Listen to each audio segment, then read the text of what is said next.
Danny, I'm recording this so that we can have a record of your talk.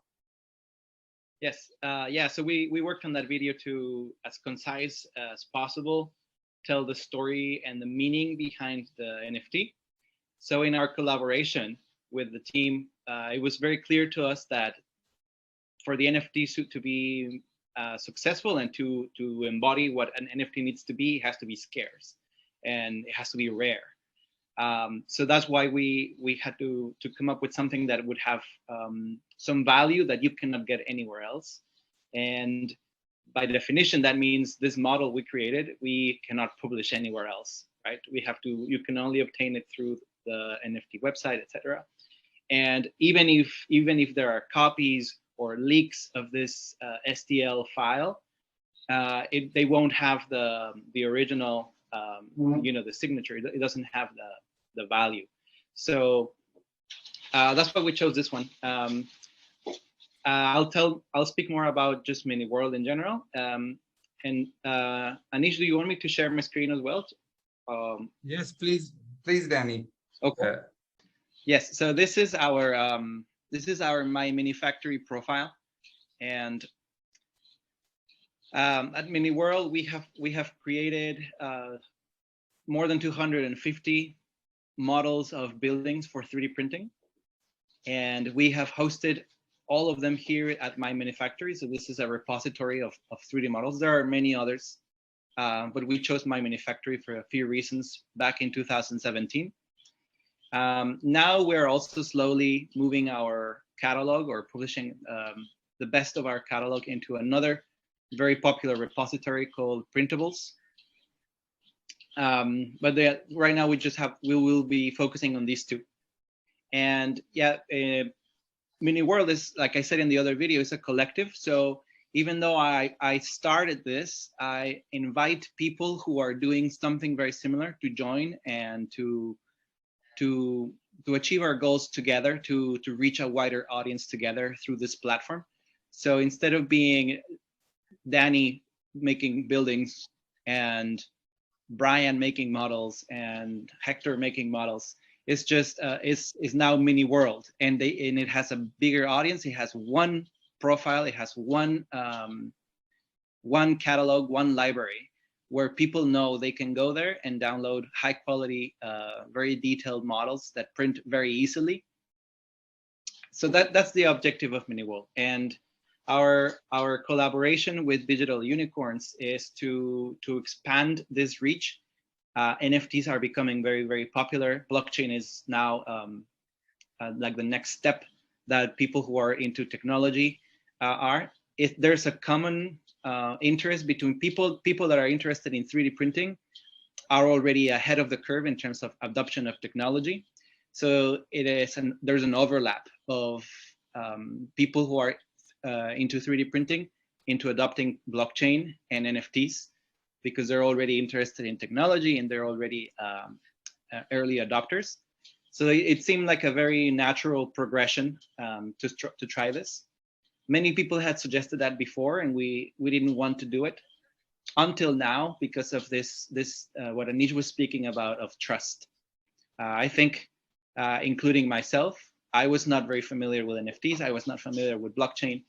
And there was just a lot of ignorance. There's a lot of mistrust. There's a lot of like obscurity around it. And I think that the university provided that trust, and we are in this project together to see how it goes, to see where it takes off. And today is a very important step for that, and as well as the bit later on. Great.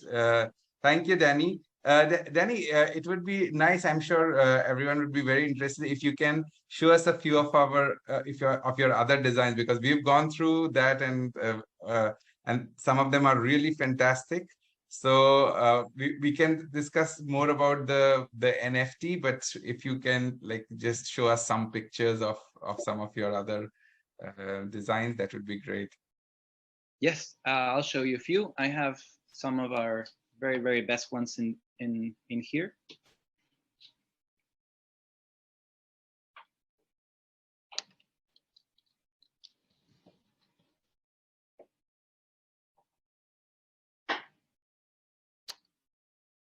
Okay, so in printables, we are moving just the best of the best. It's just a lot of work to to move 250 models one by one. So here we're publishing those that have had success in terms of downloads and views. And right now it's Halloween times, and this is the most important time of year for 3D printing. It's when there's the most traffic, when there's the most downloads, when there's the most sales. For some reason, everything Halloween is a spike in 3D printing. So yeah, this is definitely the highest point of the 3D printing community of the year. And then it continues a little bit all the way through Christmas, but definitely Halloween is larger. And then after Christmas, it goes down into regular levels of traffic, visit, etc. So it's very common that at this point you will see only Halloween related models, including us. We do this every year. We get on the hype of Halloween, and we ride the wave. Here you can see some of our other designs. We have mostly real world locations, but every now and then we have some fantasy or original creations that are not a specific building in the world. We also have a few from popular culture. So if there's TV shows or movies that are very popular, sometimes we create a model of a building that is featured or that is very characteristic of that popular culture, as well as video games. And here in printables, we started very recently, and we're already having a lot of traffic. We already having some of these models have surpassed 100 downloads, even though they have been online for a month or so in this platform. And that's expected because, like I said earlier, here we are moving only our most popular and most proven models. So these have been extremely popular, and I can only expect them to continue growing as the platform also grows. This is a very new platform, and it's growing immensely. So we're growing together with it.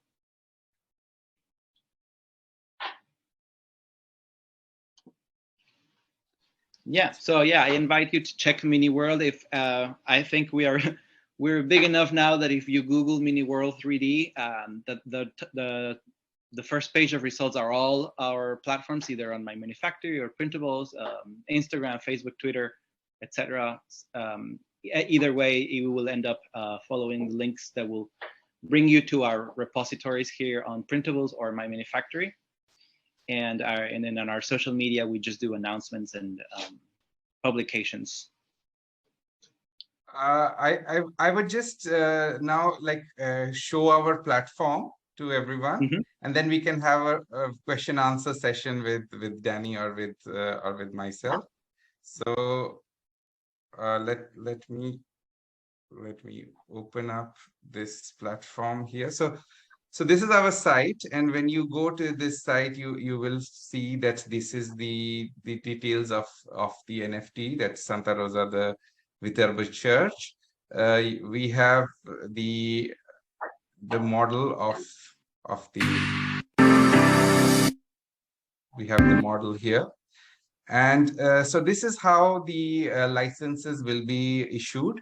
So we have two types of licenses. We have personal use and commercial use. So commercial use, we are not selling at this moment. We are selling only the personal use license, which gives the right of the buyer to print up to 3 copies per year for himself or his friends and families, not to be sold. And we will issue 1 edition per year. So that means over the next 5 years, there will be a maximum of 5 NFTs issued, and we will make sure that the starting price of the next year's NFT would be the selling price of the previous year. So that means whoever has bought this NFT, the next year's price would never be sold at a lower price than what the sale has concluded for this year. So that's what is going to give a certain value to this NFT. And of course, this will be all enforced on our platform here. So how one can buy is, here is the link to buy this NFT, which will take us to the Polygon chains NFTically platform. So this is where the auction is taking place, and the bid that we have got right now is 17 Matic. So 17 Matic. I need to check what is the because the prices keep changing. So let me just, what is the price of a Matic now? So that's about 82 cents. So that would be about, I don't know, 12 or $13, more or less. So that's the bid we have. We have still 7 days more for this auction to end. So if you feel like bidding for this, feel free to go ahead. Of course, it requires you to learn a little bit of the basics on terms of how to create a wallet and how to use blockchains. So this is also something that we do a lot of education in this space in terms of teaching people how to use it. So in our digital platforms, in our site, we have created some videos showing how to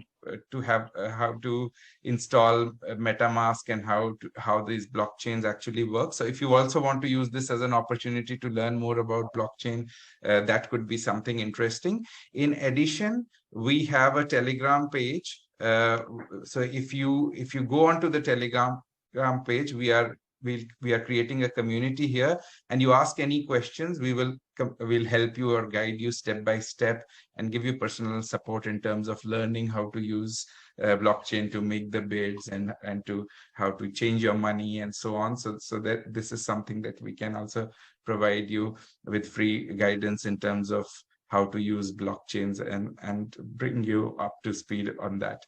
So now we are open to questions for myself or Danny. So if anyone wants to ask a question, please feel free. Severin, I believe you were asking. Yeah. I had a few questions. I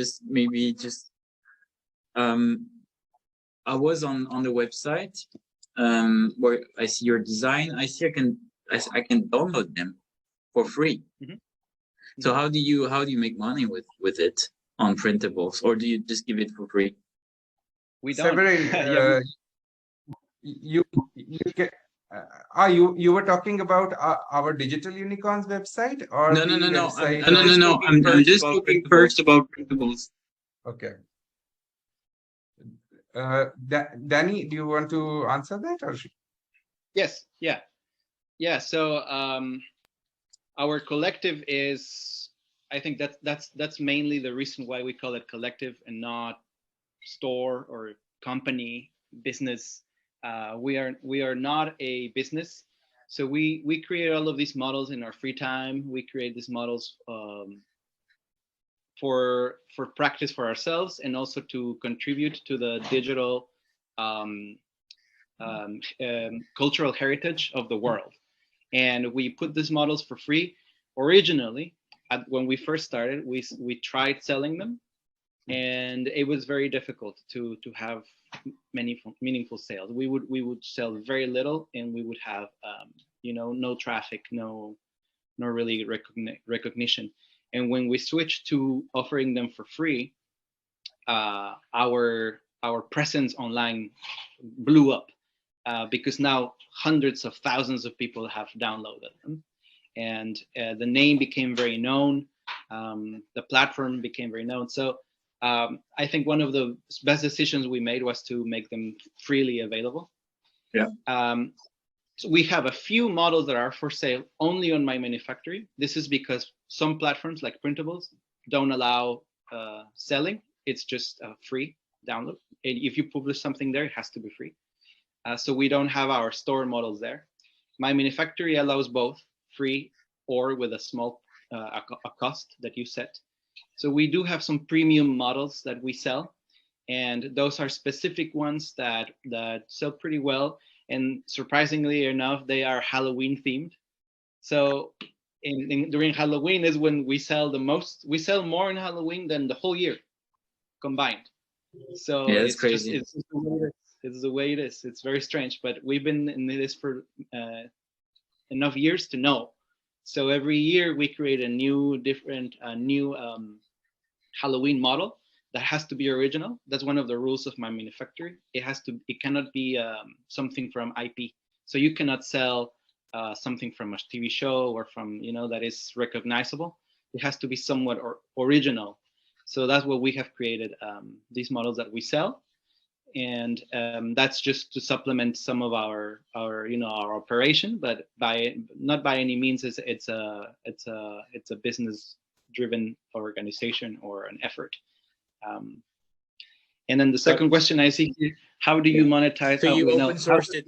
You open sourced your design, Danny. Kind of. Yes. Yeah. That makes sense. And this is also why the NFT is so interesting for us, because Aneesh was talking about digital media and how do you protect it, how do you monetize it, how do you create this sense of value or copyright. It's something that we have encountered since we started, because nothing prevents, once the model is online, nothing prevents anyone from selling it, republishing it, printing physical copies and selling them, which has happened. All of these things have happened, and we have had to deal with them somehow. So yeah. This NFT is very interesting for us to see how this happens, and see how this turns in the future. So the underlying motivation is try to better protect your design and to also monetize your design. Is it the underlying motivation? The motivation is not monetizing, but it would change our entire organization if we could, right? So we clearly now we still do it, even though we don't get paid, we still do it.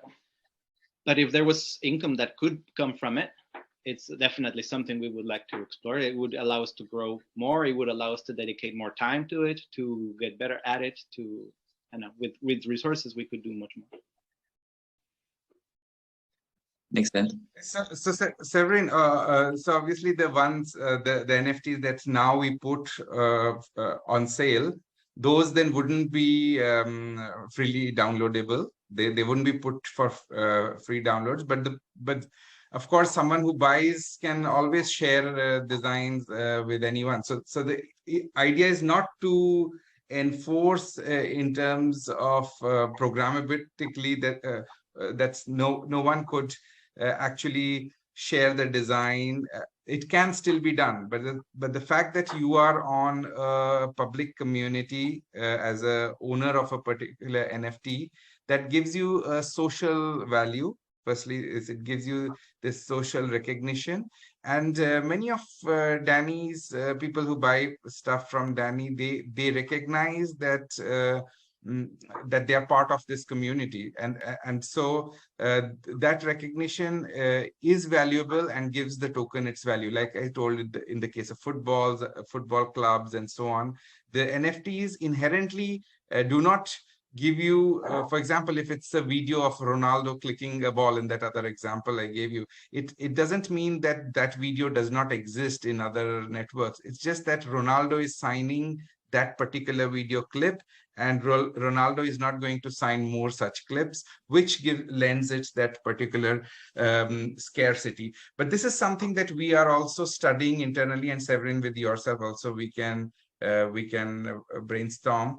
Since you yourself are a researcher, that how can we improve the value proposition for buyers, so that as this thing starts kicking off, what are the other aspects we can do to make the game dynamics more interesting for buyers? It is so the bid right now is 17 Matic. Is it going to go to the highest bidder? And there's just going to be one NFT, or how does that work? So there is going to be one NFT this year, but one personal use NFT this year. But as is given on our website, we can create up to the next 5 years. We can create one NFT per year for personal use, and we will create only. So that means 5 NFTs in total in the lifetime of this issuance over the next 5 years. And then we can create 2 commercial use licenses. So this is the level of scarcity, means the maximum total number of NFTs would be 7. So whoever is the highest bidder now will of course.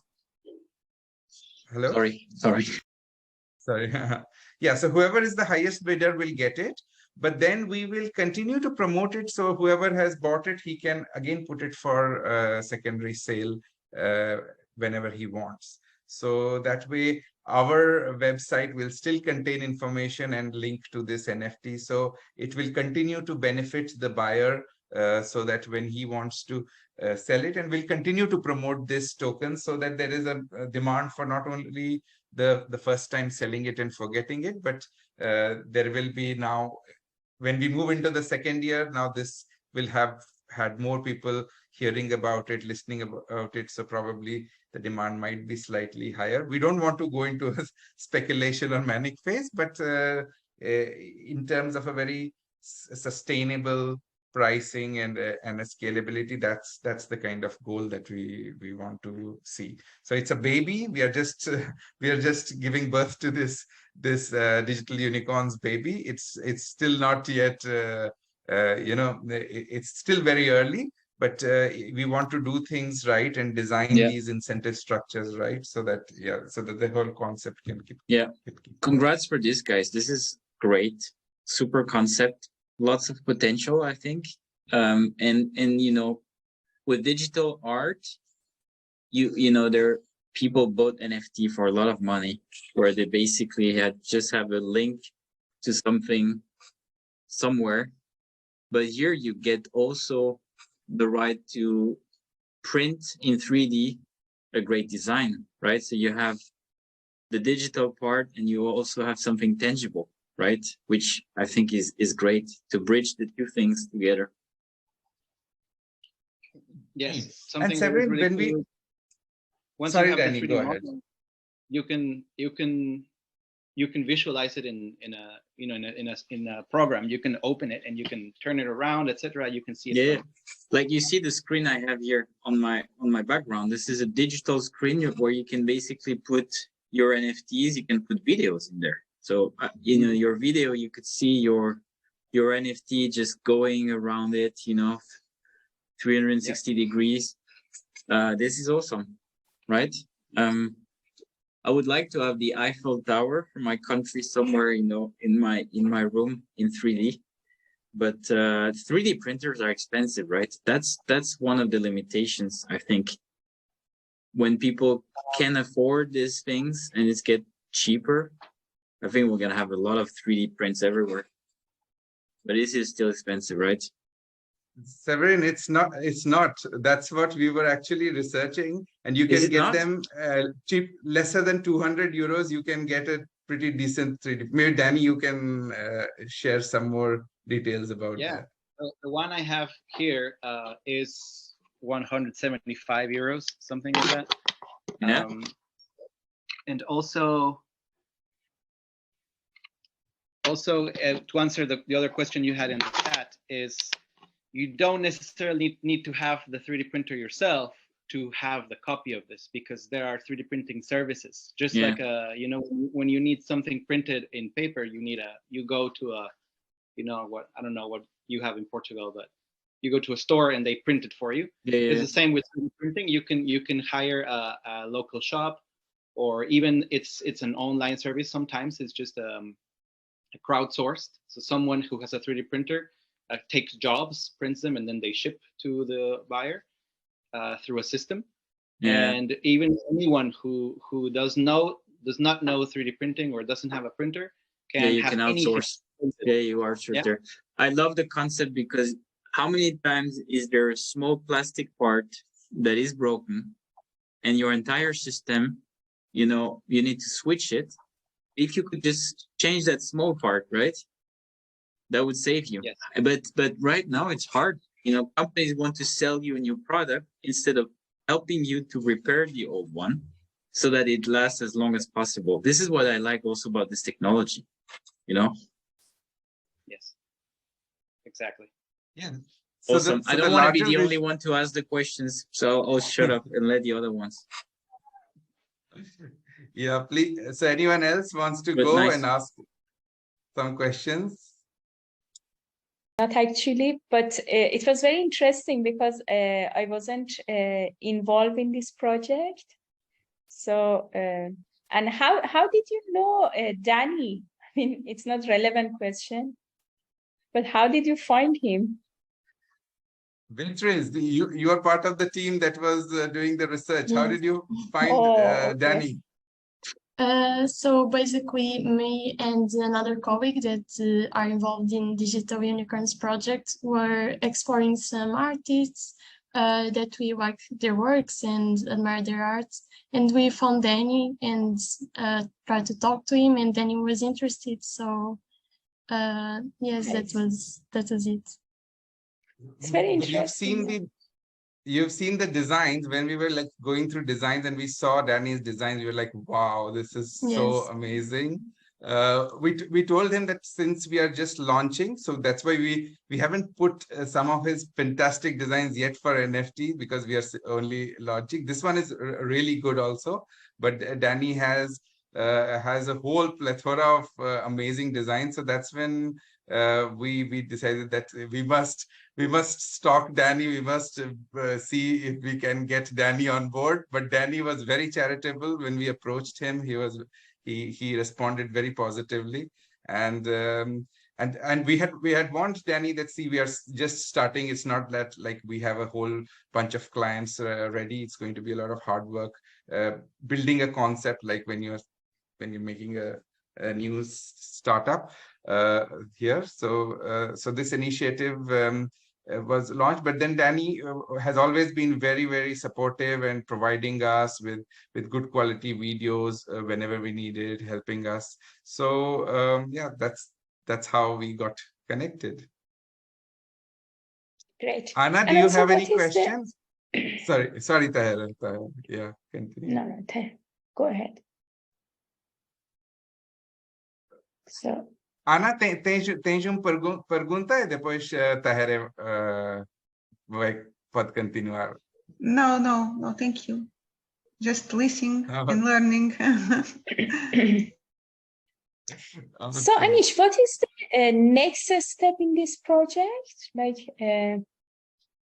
So the next steps, what we are doing is, so this was our first pilot. We have 7 more days, so we'll try to promote it more. And this conversation also we will put on our channel so that other people can learn more about this project. And then post the conclusion of this sale, as you can see, we already have one bid, even if it's not a very high valued bid, but the concept was tested. So we will then plan out our strategies for our next launches. So that means more promotion, more community building. This time we are going to try to focus more on the education aspect of it, because this is something that we learned. That firstly is, there are lots of questions like you all made about what is 3D printing, how 3D printing works. We've already created many videos on our site for this education to take place, but it takes time for people to actually understand the concept and for the message to spread out. So once we feel we have achieved more critical mass in terms of a community and awareness, that's when we are going to work with Danny to launch our next token. And also we are speaking with some other artists. So so the idea is that we want to scale it up, and also we want to involve other partners, maybe other universities. So Severin, we just have keep an open mind if you are interested to join, because I think universities and public bodies could be a very important source of creating trust, because they can validate the artists and they can make sure that, so we want to have like a network, of open public network where we can have a lot of validators. who can validate these arts.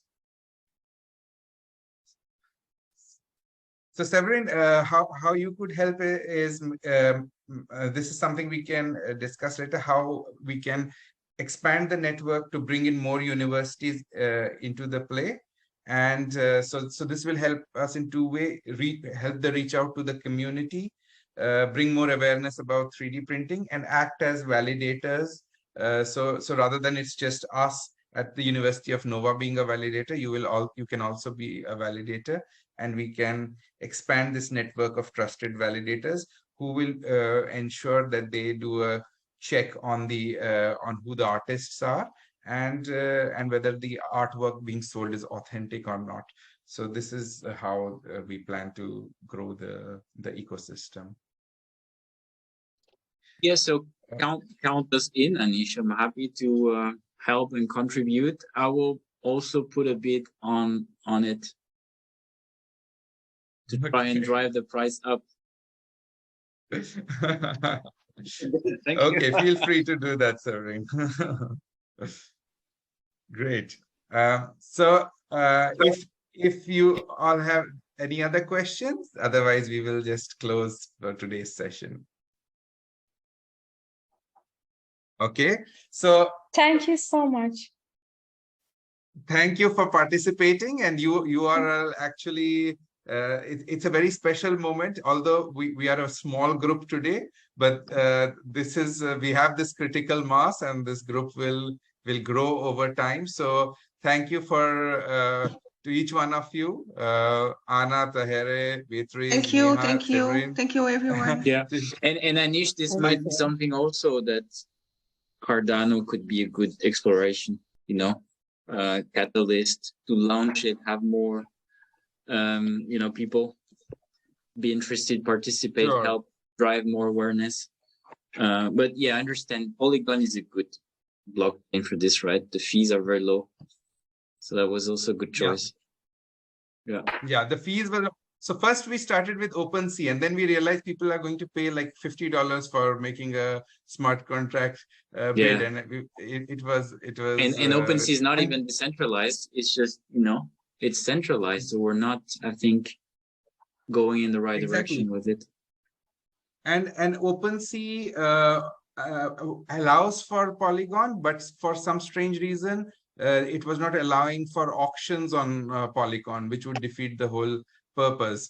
So that's when we connected with NFTically. It's a Indian startup, and they were very supportive, and their CEO also connected with us and spoke with us and provided us some technical support and so on. So yeah, shout out to NFTically also for providing us with this platform, and they are also a young startup looking to grow their business. So we thought, so that's a good match and a good fit, and it keeps our prices, all of the prices extremely cheap. So that's how we made this choice. So thank you once again for everyone to be part of it. And Danny, we hope we are able to grow this to the scale that we have imagined, and we are in it for the long haul. We will continue to be and work together and support this project. So thank you for all of you for joining this morning. Yes, I think once this will be the best example to convince other people that this can be an option. Danny, one quick question. I know that you have a large community and following. Do you get any pushback from your community regarding NFT? What do you have any insights on what they think about it, or what? Yes, it's very interesting. I did ask openly through our Instagram. I announced we're doing an NFT. We're doing this collaboration with Digital Unicorns and with the university, and I got several negative reactions. And I followed up. I privately messaged the people who reacted negatively, or who put a negative comment like, "Oh, this is the worst," or like, "terrible choice." I follow them. I followed up and asked, "Can you elaborate? Can you tell me why you think this was a bad idea?" And most of them said, "I don't know. I just hear NFTs are bad, but they don't really know." So they actually, when asked in detail, they didn't have an argument. They just see NFT and they go, "Oh, bad." Okay, so that's why we will. That's why you need awareness, right? People associated NFTs with a bunch of scams and very expensive art and hacks, right? And they're like, what is this, you know? But there is more to this technology than just, you know, the bored apes or the stuff that we have seen in the media. But yeah.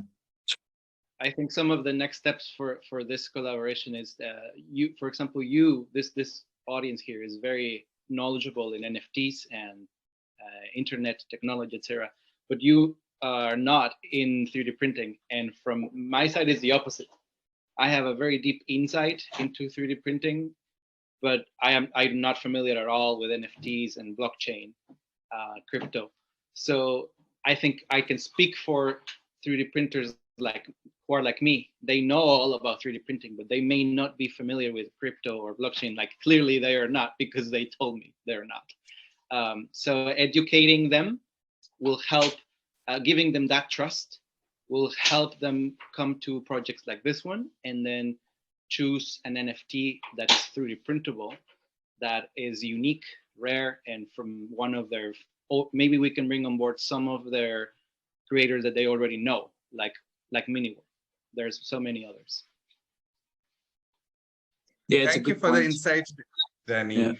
Yeah, we will be continuing more educational programs like this one, and more awareness building. And I think everything takes time, but we will definitely get there. So thank you all for participating, and see you all later. We'll keep you updated about upcoming programs in future. So thank you very much. Sounds good. Thank you. Bye bye, guys. Have a good weekend. Bye. Bye-bye. See you.